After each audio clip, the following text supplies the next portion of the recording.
Gloria a Dios. Dios es bueno. Tengo una buena noticia para vosotros. Que a pesar de cómo somos, Dios nos ama. Es la verdad. Pero bueno, qué bueno es estar los hermanos juntos de nuevo, ¿verdad? A ver si se normaliza todo esto y ya volvemos a las reuniones habituales de los martes, de los jueves. Vamos a ver, yo creo que ya falta menos, pero todavía falta, ¿no? Qué bueno que podamos hacerlo y lo vamos a hacer. Yo tengo esa fe y esa esperanza de que pronto estaremos todos normalizados de alguna manera, ¿no? Aunque yo creo que nunca vamos a ser los mismos, ¿no? Va a haber un cambio, porque lo que hemos pasado, ahí está, ¿no? Y eso nos va a marcar la vida de la sociedad completa y también de la Iglesia. Y yo pienso que en la Iglesia va a ser para bien, porque necesitábamos un cambio, un avivamiento, digamos. Y cuando la cosa está bien, la comodidad y todo esto hace que haya poco avivamiento. En tiempos de crisis es cuando se mueve el corazón de las personas, la mente empieza a darle vueltas a la cabeza y pensar que el tiempo que estamos aquí en esta tierra es muy breve y que en cualquier momento podemos partir, ¿no? Y por eso tenemos que estar preparados. Yo pienso que la Iglesia en ese sentido va a dar un cambio de expectativa, de expectación y también de cumplir con nuestro ministerio, con el propósito que Dios tiene para su Iglesia, que es que podamos llevar el Evangelio a toda la creación, ¿no? Ese es el fin, ese es el propósito por el cual hemos sido elegidos, que no es otro que para anunciar las verdades de Cristo, las maravillas de Cristo y el plan de salvación de Dios para todo ser humano. Bien, yo quiero seguir tratando hoy el tema que comencé la semana pasada, que si recordáis se titulaba Dispuestos a ser testigos de Cristo, y planteábamos la pregunta o la afirmación. Decíamos, ¿estamos dispuestos a ser testigos de Cristo? O decimos firmemente, ¿estamos dispuestos a ser testigos de Cristo? Eso debería ser nuestro enfoque, sobre todo en el tiempo que estamos atravesando, ¿no? El tema está basado en la historia y en la vida de Esteban, un joven que dio su vida muy joven y dio un gran testimonio en quién creía y en lo que creía. Esteban, decíamos, voy a hacer un pequeño repaso, decíamos que Esteban en griego significa corona y que fue un diácono de la iglesia primitiva en Jerusalén y que después de su muerte fue considerado el primer mártir del cristianismo. En aquella época se ganó la enemistad de todos los religiosos de la época, se ganó la enemistad de los, digamos, dirigentes de las sinagogas, fue acusado de blasfemia. En su juicio Esteban dio una larga y un gran discurso sobre lo que habían hecho a través de un repaso a toda la Biblia y lo que el pueblo, la rebeldía del pueblo a lo largo de toda la historia del pueblo elegido por Dios, y que ellos continuaban en esa rebeldía. En su juicio se enfrentó a los líderes y a las autoridades religiosas. Fue condenado a ser apedreado porque la ley de Moisés, la ley, decía que todo aquel que blasfemaba sería apedreado, y eso es lo que la ley marcaba. Su martirio, y esto es algo muy importante, fue contemplado por un tal Saulo de Tarso, que después se llamó Pablo, ¿verdad? Un fariseo que perseguía a los cristianos y que luego se hizo el seguidor más grande de Cristo. La pregunta que nos planteábamos era ¿qué se puede aprender de la vida de Esteban? Esteban estaba lleno, en primer lugar, del poder del Espíritu Santo y estaba lleno de fe. En el libro de los Hechos, en el capítulo 6, en el verso 5, vemos el motivo por el cual fue elegido como diácono para servir a las mesas. Y decíamos la importancia del servicio a Dios, y por muy pensemos nosotros que es un servicio bajo, digamos, de poca calidad, como es limpiar las mesas, limpiar la iglesia, atender a las mesas, para Dios es un gran ministerio y se necesita dos cosas muy importantes. Primero, estar lleno del Espíritu Santo, y segundo, ser una persona de fe. Y vemos lo que dice este versículo, dice, agradó la propuesta a toda la multitud, o sea, a todos les pareció bien, y eligieron a Esteban, que era un varón lleno de fe y del Espíritu Santo. Y luego nombra a los 6 diáconos más que se nombraron en ese mismo día. Y aquí nos planteábamos las siguientes preguntas. ¿Notan los demás el compromiso que tienes en la obra del Señor? Son preguntas que tenemos que hacernos cada uno. ¿Te mantienes fiel aunque recibas críticas de todos aquellos que te rodean? ¿Sigues siendo fiel a la palabra de Dios? ¿Los demás ven en ti la unción del Espíritu Santo? ¿Ven los demás tu vida de santidad, tu vida apartada de toda contaminación, y ven que te dedicas a servir a Dios? ¿Han notado en ti esa transformación que sufre todo nacido de nuevo? Porque somos nueva creación. ¿Notan en ti que eres un nuevo ser, una nueva creación?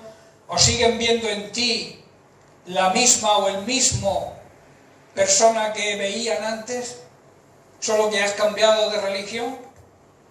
Y por último, ¿siguen las tradiciones del mundo, aunque sabes que no están bien? Y así, al seguirlas, pasas desapercibido, no dando el testimonio que tienes que dar. Por ejemplo, carnavales, Halloween, Navidad. Seguimos esas tradiciones para que el mundo, la gente que nos rodea, el sistema que conduce a que rige este mundo, no nos rechace. Aceptamos las tradiciones, seguimos con las tradiciones para no ser rechazados, para no sufrir el rechazo. Es una pregunta interesante, ¿verdad? Hay personas, muchos creyentes, que en carnaval visten a sus hijos y los llevan a las fiestas del colegio. En Halloween hacen lo mismo. Porque, claro, si no, sus hijos son rechazados. Se están perdiendo una gran oportunidad de dar testimonio de en quién y en qué creemos. En Navidad están locos por poner el arbolito, llenar la casa de luces, para que el vecino diga, mira, este es como nosotros, no sentir rechazo de los demás, cuando es un tiempo y un momento de dar testimonio. Y que te pregunten, oye, ¿tú por qué no pones el arbolito? Darles testimonio de lo que significa el arbolito. Pero nada, los cristianos, algunos creyentes, muchos creyentes, yo de seguro vamos a su casa ahora y tienen el arbolito puesto. Y algunos ponen el arbolito y el pesebre. Y no me digáis que no.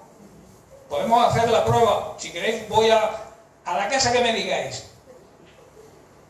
Y seguro que está el arbolito puesto. Que queremos pasar desapercibidos, que el mundo no vea que somos creyentes y que creemos de verdad y que creemos en el significado de la Navidad verdadera, que es que Cristo nazca en nuestro corazón. El mundo, el sistema mundano ha cambiado a Jesús por Papá Noel. En vez de hablar de Jesús, del nacimiento de Jesús, que no sabemos si nació, no se sabe, seguro que en esta fecha no nació, pero bueno, eso es lo de menos, nació, que es lo importante. Pero donde debe nacer de verdad es en el corazón de cada creyente. Ese es el verdadero nacimiento y donde Jesús quiere nacer. Pero él insiste, llama a la puerta, pero si no le abres, pasa como el mesonero que no le abrió a José la puerta para que el Rey de Reyes, el Señor de Señores, el Salvador del mundo naciera en su mesón. Se perdió esa gran oportunidad, ese gran privilegio. Y nosotros nos perdemos el gran privilegio de demostrarle a la sociedad en que vivimos en quién creemos y lo importante y lo que es la verdadera Navidad, que no es precisamente poner un arbolito y llenar la casa de luces, no es eso. Es ser luz, nosotros, al mundo en estas fechas. Pero nos afanamos por seguir las corrientes de este sistema mundano que cada día está más perdido. La sociedad cada vez está más decaída, es decadente. Vivimos en una sociedad decadente. Y la Iglesia, al copiar los sistemas y las tradiciones del mundo, también está siendo decadente. Lo digo con todo el corazón y yo sé que muchos se están ofendiendo, pero es la realidad. La Biblia enseña que Jesucristo nació, no se sabe cuándo, pero nació. Y el propósito del nacimiento es que el Salvador del mundo vino a esta tierra. Y estos días, que yo no digo que no, digamos, celebremos, que no es celebrar. Si algún día tenemos que celebrar es demostrar realmente que Jesucristo vino a la tierra a salvar al mundo. No a que le pongan un Belén. O pongamos un arbolito en casa, no vino para eso. Eso son cosas superfluas, eso no sirve para nada. Jesucristo realmente nació y murió para salvar a esta humanidad. Y la humanidad lo ha cambiado por tradiciones, lo ha cambiado por Papá Noel. Los niños en Navidad, ¿de qué hablan? Hablan del nacimiento de Jesús, de que nació Jesucristo y que ese nacimiento trae salvación al ser humano, o piensan en los regalitos que va a traerle Papá Noel. Es lamentable y es triste que los cristianos participemos en estas cosas y no demos testimonio. Esteban dio testimonio hasta la muerte. Murió defendiendo lo que creía con su vida. Y nosotros, para no ser rechazados por el vecino de enfrente, ponemos algo en la puerta, que no sé cómo se llama esa flor que se coloca, y luego abren la puerta todo lleno de luces y de arbolitos. ¿Digo mentira? Bien, los apóstoles aportaron un nuevo sentido al significado de la palabra testigo, de la palabra que equivale en el griego a mártir. Testigo es mártir. Mártir es la persona que muere o sufre grandes padecimientos en defensa de sus creencias. Persona dispuesta a testificar hasta la muerte si es necesario. Qué diferencia, ¿verdad? ¿Qué diferencia la iglesia primitiva con la iglesia actual? Llena de tradiciones mundanas, como he dicho, carnaval, Halloween, Navidad, tantas cosas que compartimos con el sistema mundano que nos rodea y que no deberíamos hacerlo. Deberían ser motivos ese día, el día de carnaval. ¿Por qué no vienen tus niños disfrazados? Porque yo no le doy carne a Baal. No le doy honra a Satanás. Y en Halloween no me disfrazo de muerte porque yo represento a Cristo y Cristo es vida, no muerte.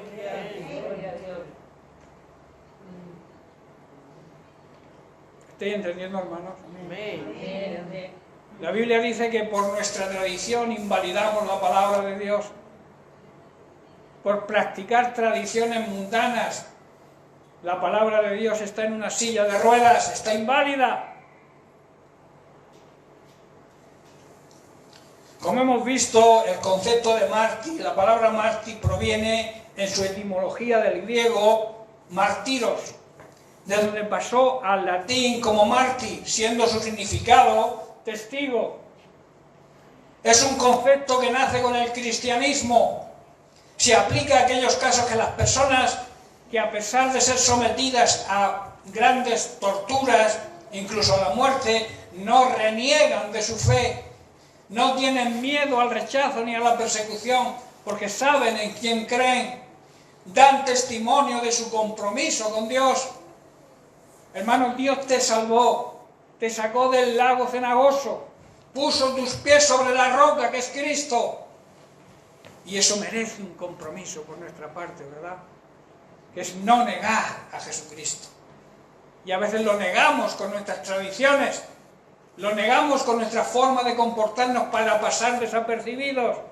Esteban estuvo dispuesto a dar su vida física por lo que creía, sellando así con su sangre el testimonio de su vida y de su palabra, que lo que él hizo con su vida estaba de acuerdo con lo que predicaba con su boca. Es importante entender esto, que no es lo que tú digas, es lo que tú eres y lo que tú haces, lo que va a impactar en la sociedad que nos rodea. Porque a veces lo que hacemos se oye más fuerte que lo que decimos. Y ese es el problema, que la gente se fija en cómo eres, no en lo que dices. Amén. Nuestro testimonio transmite fe a las personas que lo escuchan o que nos ven, o por el contrario, a la más mínima presión negamos nuestra fe. Vamos, y estuvimos analizando las características del testimonio de Esteban. En primer lugar, el testimonio de la vida de Esteban es que estaba lleno de gracia y de poder. En segundo, el testimonio de su aprendizaje estaba lleno de valentía, de denuedo, para testificar sin miedo a la persecución. La sabiduría y el espíritu con que hablaba le venían del mismo Dios. Cuando hay disposición en nosotros, cuando hay valentía en predicar el Evangelio, en no escondernos, en declarar la verdad en todas las circunstancias, Dios te pone palabras de sabiduría para que tú puedas hablarle y das testimonio a los demás, que es lo que pasó con Esteban. Y también el testimonio de su apariencia. Los que le acusaban, los que incluso le apedrearon después, veían en su rostro el gozo. Estaban matándolo, estaban asesinándolo, y su cara reflejaba gozo. Qué tremendo testimonio, ¿verdad? Por eso Esteban recibió a cambio 3 coronas. La primera corona, la corona del vencedor, del que ha llegado a la meta, del que se ha mantenido fiel hasta el final. Una corona, decíamos, incorruptible. En segundo lugar, la corona de la vida. Cambió su vida física, su forma de vivir, por la vida que ofrece Cristo. La vida verdadera y la que merece la pena.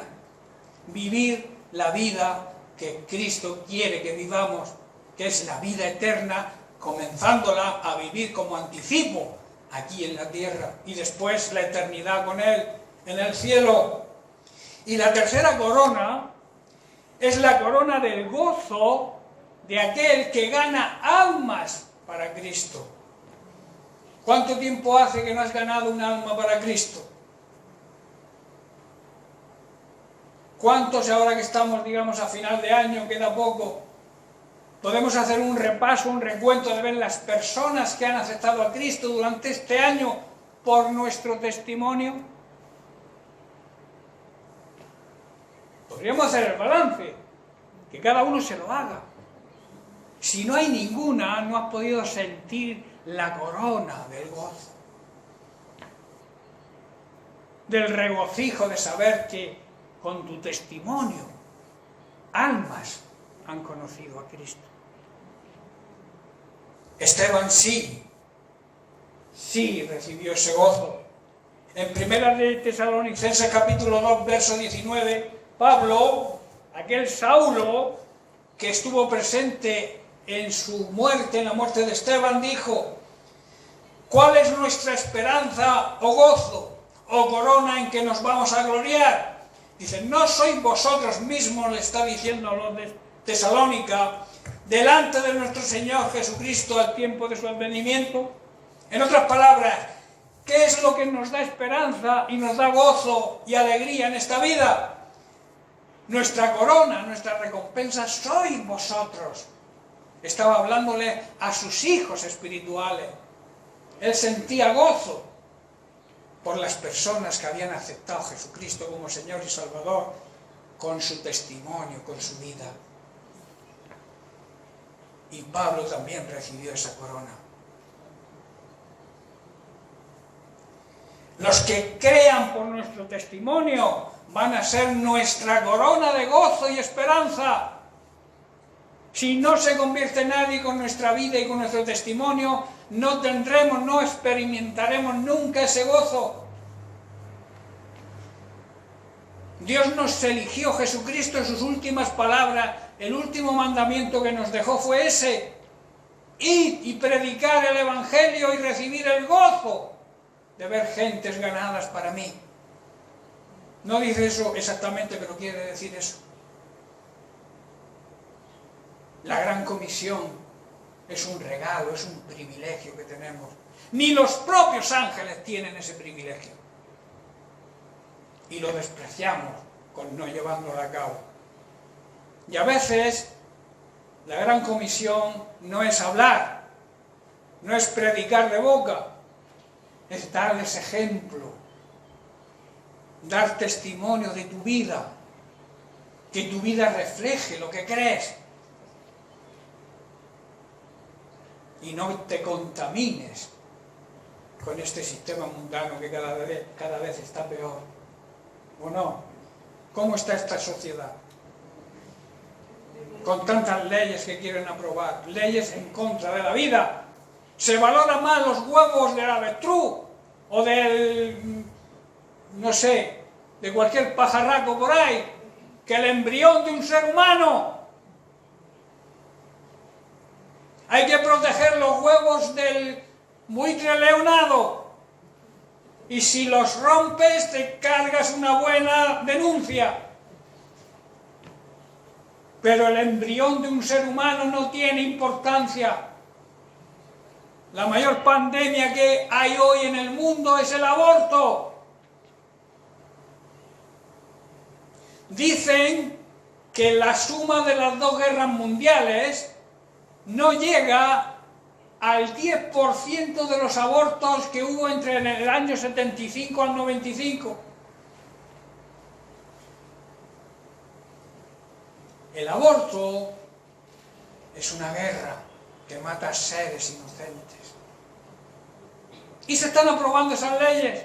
Ahora se ha aprobado, ya creo, ya está en el Senado la ley de la eutanasia. El anciano que ya no vale, fuera. Leyes contra la vida se están aprobando. ¿En qué sociedad estamos viviendo?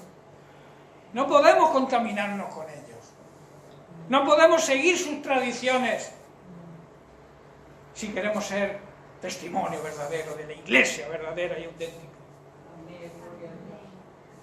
Que esto sirva de exhortación y que abramos los ojos, que se nos caiga la venda y nos demos cuenta de que no debemos participar con las tradiciones mundanas.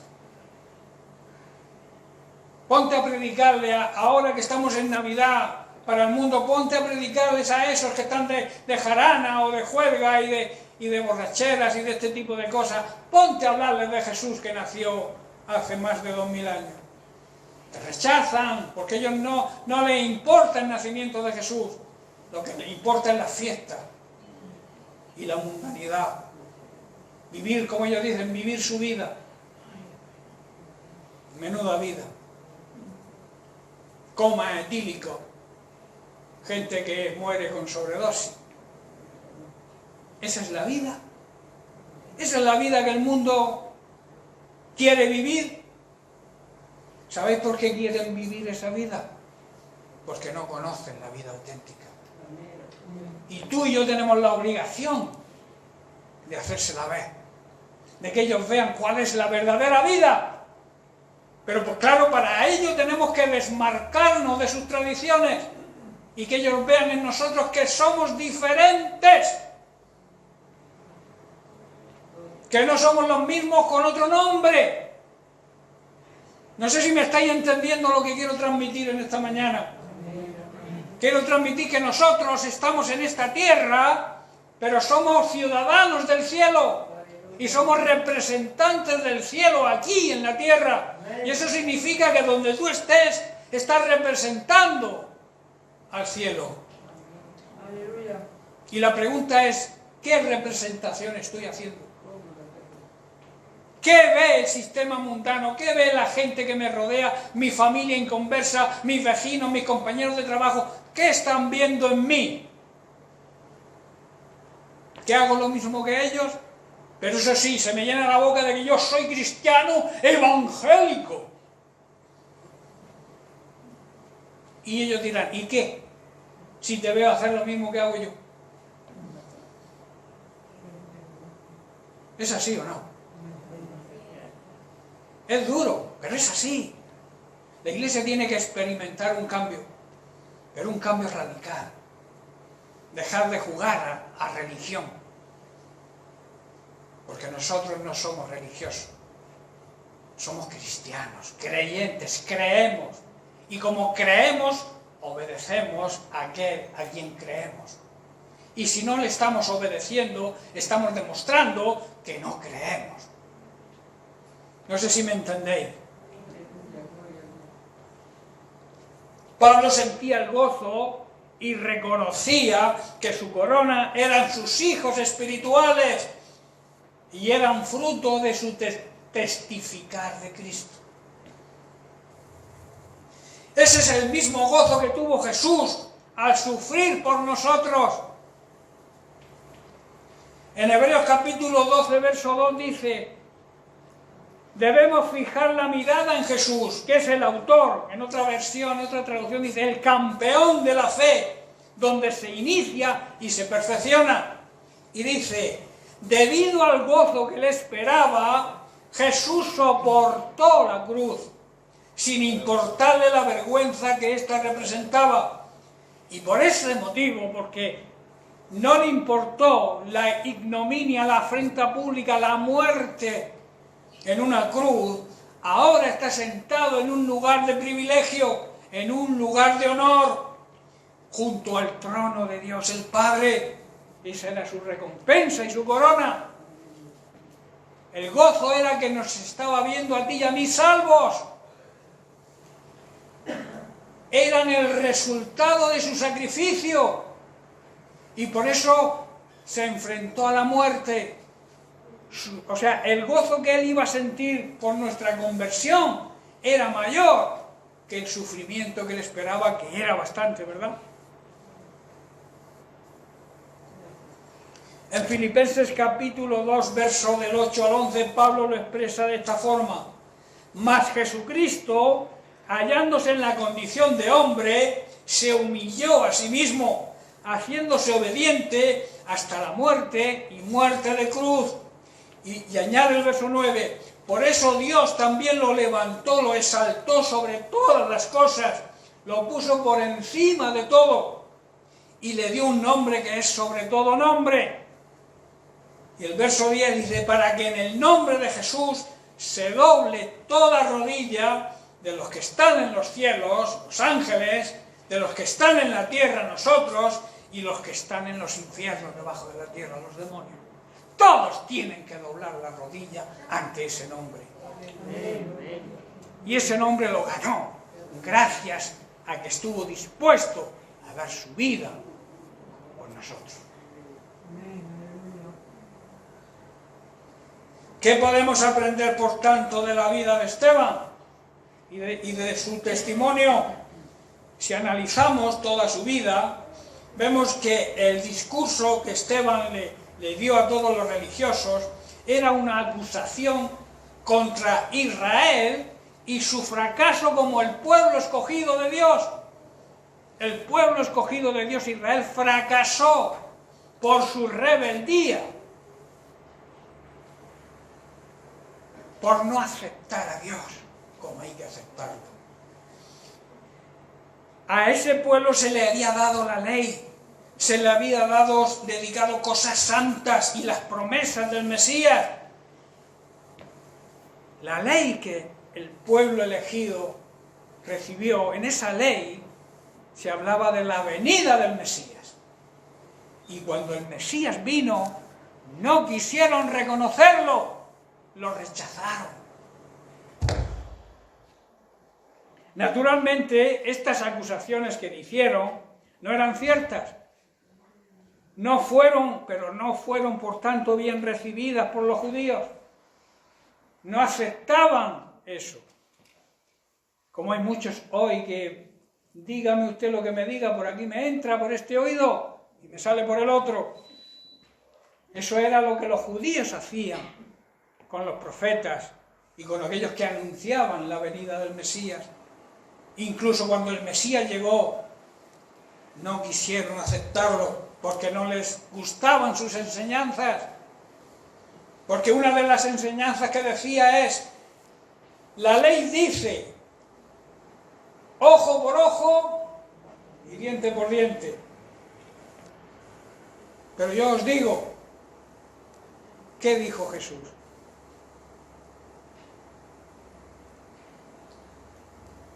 El que habla mal de un hermano está matándolo, está cometiendo asesinato. Antes fue dicho, no matarás, pero yo os digo que aquel que habla mal de un hermano, que lo calumnia, tiene el mismo pecado.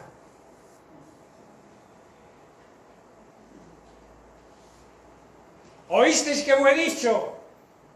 Amarás a tu hermano y aborrecerás a tu enemigo. Pero yo os digo, ama a tus enemigos, bendice a aquellos que te maldicen, ora por aquellos que te ultrajan. Todo eso, claro, no les gustaba a los religiosos de la época, porque ya eran fanáticos de la ley de Moisés. Y hoy ocurre lo mismo. El fanatismo religioso nos lleva a aquellos que predicamos la verdad del Evangelio, también nos llaman fanáticos. Ese es un fanático por predicar la verdad. Si me llamáis fanático, me da lo mismo. En su discurso, Esteban le recordó a Abraham, al que ellos llamaban su padre, ¿no? Somos hijos de nuestro padre Abraham. Y también les habló de cómo Dios había llegado a esa tierra donde vivía Abraham, que era una tierra pagana, y lo sacó de esa tierra para hacer un pacto con él. Habló también de los largos años de cautiverio, desde la estancia de José en Egipto hasta la liberación 400 años después por Moisés. Todo esto se lo trajo a la memoria. También trajo a la memoria cómo Moisés se había encontrado con Dios en el desierto de Madián, en una zarza que estaba ardiendo, y explicó cómo Dios había dado el poder a Moisés para conducir a su pueblo de la idolatría y de la esclavitud en que vivía hasta la libertad. Conocía las Escrituras, ¿verdad, Esteban? Conocía la ley. Se la recordó bien recordadita a todos aquellos fanáticos religiosos. Dice, a lo largo de su discurso les recordó repetidamente su continua rebelión e idolatría. A pesar de ver los poderosos milagros que Dios había hecho, primero en el desierto, luego cuando salieron de Egipto, al cruzar el Mar Rojo, al cruzar el Jordán, Dios estaba siempre con ellos, incluso cuando estaban dentro de la tierra prometida, todavía criticaban a Moisés y criticaban a Dios. Era una continua rebeldía. Y Esteban los acusó de su propia historia, lo que su historia había sido. Y eso hizo que le levantaran los puños en señal de que como sigas hablando, te vamos a dar de golpes. Y al final lo mataron apedreado. Así como Esteban deberíamos comportarnos los creyentes verdaderos, hermanos, hoy. Todo cristiano verdadero debe ser testigo, dar testimonio de su fe, aunque para ello padezca rechazo, persecución o incluso la muerte física. En Juan capítulo 15, el verso 19 y 20 dice, Jesús aquí hace una tremenda declaración que muchos hoy no quieren aceptar, y muchos llamados creyentes también. Dice el verso 19, si fuerais del mundo, o sea, si pertenecierais al sistema mundano que rige hoy y que domina este mundo, el mundo amaría lo suyo, o sea, el mundo os amaría porque el mundo ama a los que son suyos. Pero porque no sois del mundo, ya no formáis parte de este sistema mundano, está diciendo Jesús, porque yo os saqué, os elegí del mundo, y por eso el mundo os aborrece. Hermano, hermana que me escucha, si el mundo no te aborrece, es porque no has salido del sistema mundano, sigues en el sistema mundano, y por eso el mundo te acepta. Pero si realmente eres un nacido de nuevo, has sido sacado, has sido escogido, sacado del mundo, tú vas a recibir rechazo y el mundo te va a aborrecer. En otras versiones dice, el mundo te va a odiar. Y eso está ocurriendo hoy en día. A los verdaderos cristianos nos llaman generadores de odio, cuando lo que predicamos es el amor de Dios, el amor, el gran mandamiento que es amar a Dios sobre todas las cosas y al ser humano que te rodea como te amas a ti mismo. Eso es lo que predicamos los que nos llaman que somos generadores de odio. Porque aquí se está cumpliendo lo que está diciendo Jesús, porque no somos del mundo, el mundo no nos acepta y nos rechaza, nos odia. ¿Estáis comprendiendo? Sí. Y añade el verso 20, que este es importante. Dice, acordaos de la palabra que ya os he dicho, el siervo no es mayor que su señor. Si a mí, está diciendo Jesús, me han perseguido, también a vosotros que sois mis siervos, os van a perseguir. Si han guardado mi palabra, también guardarán la vuestra. Este problema existe en el mundo, pero también existe dentro de la iglesia.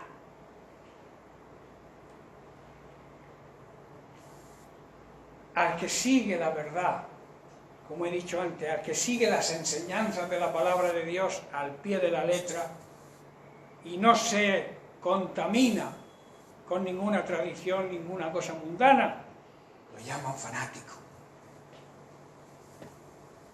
Todo cristiano verdadero debería denunciar y confrontar el pecado, aún dentro de la iglesia, sin miedo a ser rechazado y perseguido.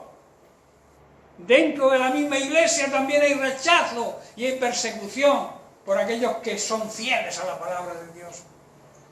Y creo que no me estoy equivocando en lo que estoy diciendo. Cuando tú eres auténtico, cuando tú predicas el Evangelio como está escrito, como Jesús lo enseñó, si hay rechazo por algunos llamados creyentes, porque no les gusta lo que oyen, hay comezón de oído. ¿Sabéis lo que significa comezón? Picacera, o sea, hace daño lo que se dice, y entonces su reacción es el ataque, aunque supuestamente sea un hermano, pero como no dice, no comulga con mis ideas, no pone el arbolito como yo lo pongo, pues lo critico, fanático. Es la postura cómoda, y ocurre dentro de la iglesia, ocurre con las personas del mundo, pero ellas por lo menos tienen una justificación que no conocen la palabra de Dios.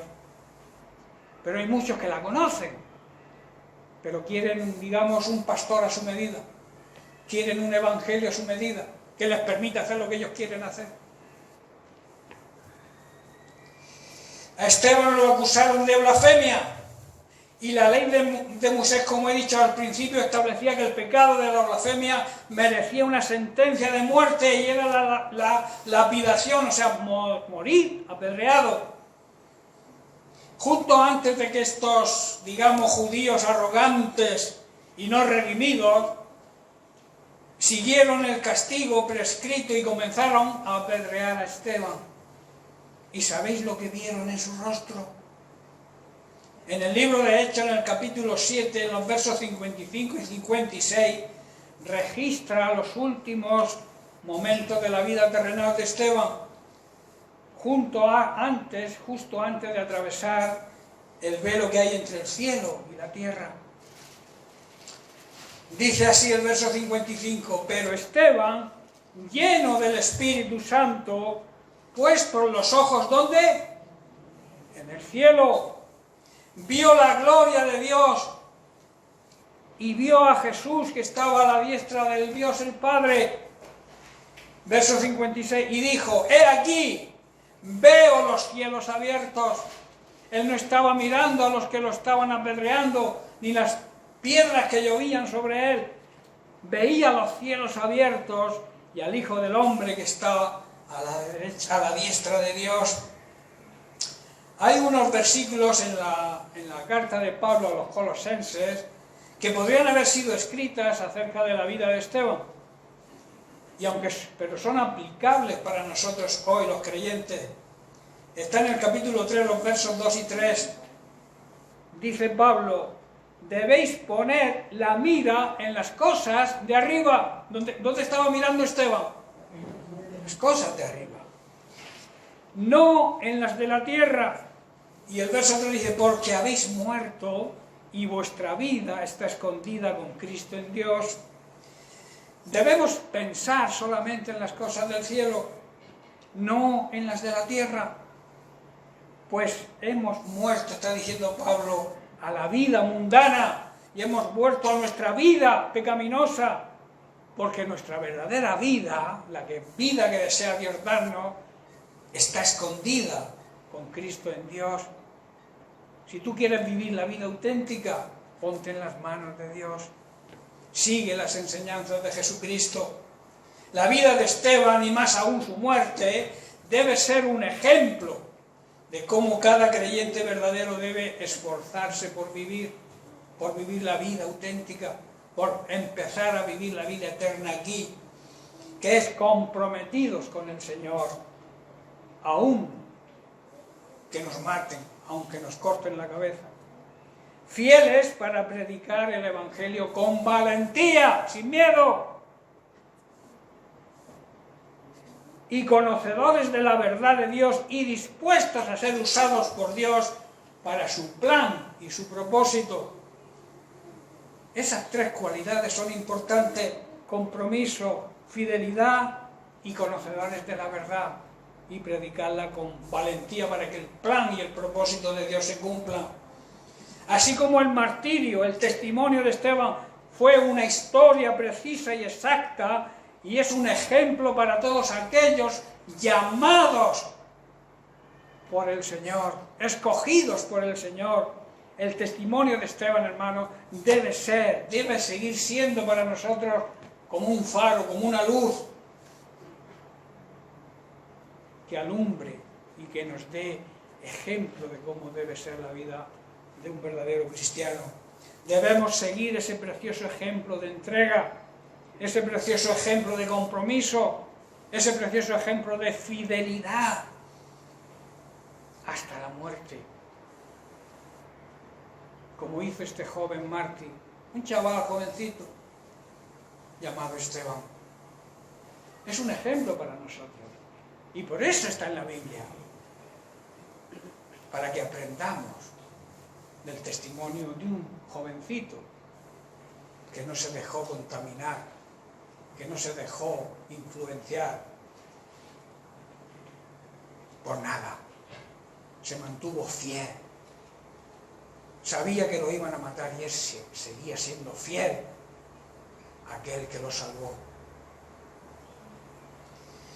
Esteban hizo honor a las palabras de Jesús en Mateo 10:39, donde dice: si te aferras a tu vida, si te agarras a tu vida, la vas a perder, pero si entregas tu vida por mi causa, la vas a salvar. Esteban hizo eso, ¿verdad? Si solo te preocupas por tu propia vida, la vas a perder, pero si estás dispuesto a dedicar, a dar tu vida por mi causa, porque ese es tu ministerio, el ministerio al cual yo te he llamado, te aseguro que vas a ganar la verdadera vida, la vida eterna, la vida que merece la pena, más que el tiempo que podamos vivir en esta tierra. A esto yo lo llamo perder para ganar. Quizás perder, yo que sé, algunos momentos de falso gozo, falsa alegría o falsa estabilidad, porque este mundo no es, ni trae gozo, ni trae paz, ni trae alegría, ni trae estabilidad. Esa paz, ese gozo y esa estabilidad solamente se encuentran en una vida dedicada al servicio de Dios.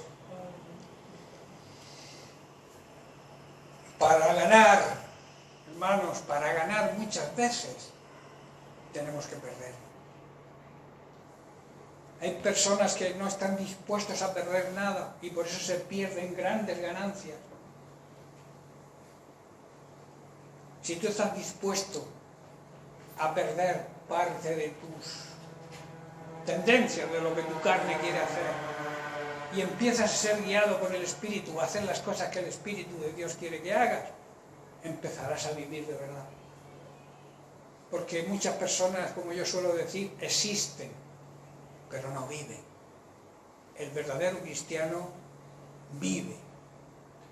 Y vive la vida que Dios quiere que vivamos, una vida abundante, una vida plena, que solamente se consigue a través de la llenura y el poder del Espíritu Santo y la fe en aquel que nos salvó.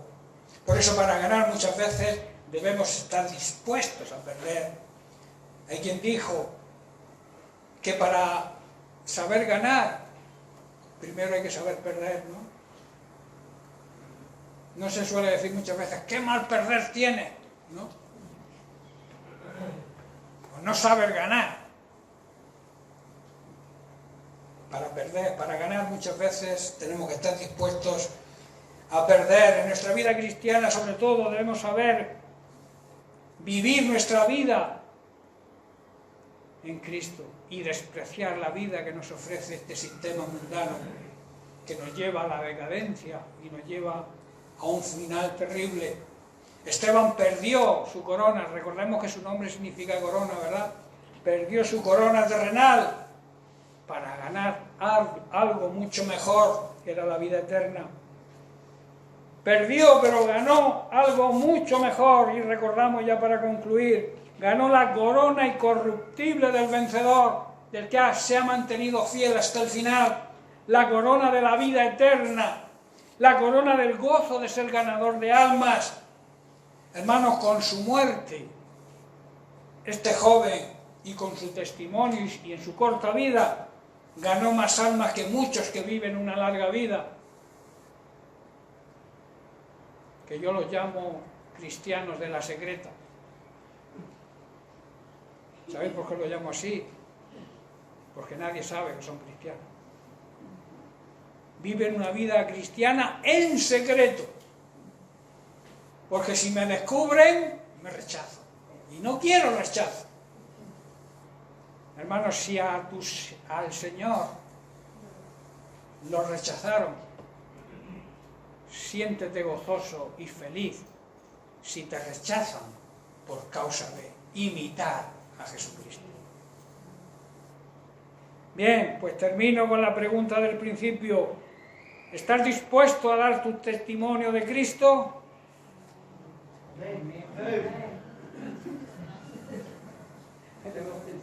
Repito la pregunta. ¿Estás dispuesto a dar testimonio de Cristo? Y añado, aunque te quiten la vida. Amén. Entonces podemos hacer la afirmación de decir, estoy dispuesto a dar testimonio de Cristo, aunque para ello me lleve la vida. Bien, pues hasta aquí el mensaje de la palabra de Dios. Que Dios les bendiga. Aleluya.